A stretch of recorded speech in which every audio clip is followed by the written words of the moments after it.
బాగైపోయింది, నేను ఈ పొద్దు నేను ఎంతో వేదన అనుభవించాను, నేను కళలో ఆ నీతి మంత్రులు జోలికి వెళ్ళవద్దు అని భర్తకి రికమెండేషన్ చేస్తాను. గవర్నర్ బాగా మాట్లాడుతున్నాడు,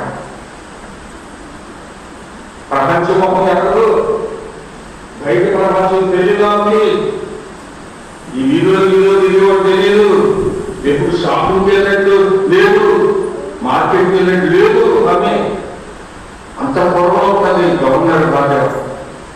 సామాన్యమైన విషయం, అన్నింటిలో వచ్చి పడిపోతాయి, పనివాళ్ళు బాధిస్తులు, నౌకరీలు, అంత పొరలు, భోగభాగ్యాలతో విరసించేటువంటి గవర్నర్ భాగ్య తన భర్త రికమెండేషన్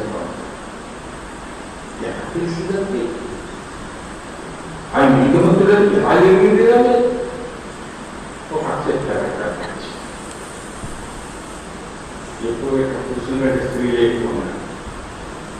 మీరు ధరించే ఆభరణాలన్నిటికంటే అతి ప్రీతిపాకరమైనటువంటి ఆభరణాలు ఉంటాయి ఏంటండి?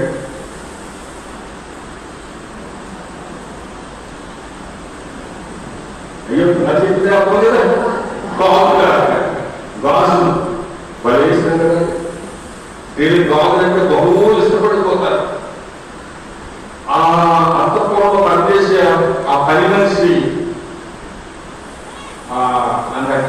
అన్నారు, మన అంతఃపురం పక్క నుంచి గాజులు అమ్ముకునే అమ్మాయి వెళ్ళిపోతుంది, భలే ఉన్నాయి చూశాడు, ఎంత బాగుంటాయో ఎప్పుడు చూడలేదు, అందమైందో అని చెప్పిందంట.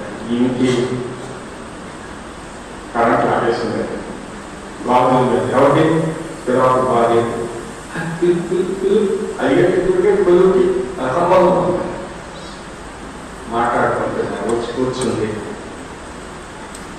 ఆ గాజుల మీద ముఖం చూస్తూ ఉంటే, ఆమె చిరునవ్వు చూస్తూ ఉంటే, ఆమె ఒక చూస్తూ ఉంటే, ఆమెలో ఉన్నటువంటి ఆ దైవికమైనటువంటి ఆ రూపాన్ని చూస్తూ ఉంటే ఆశ్చర్యపోయింది.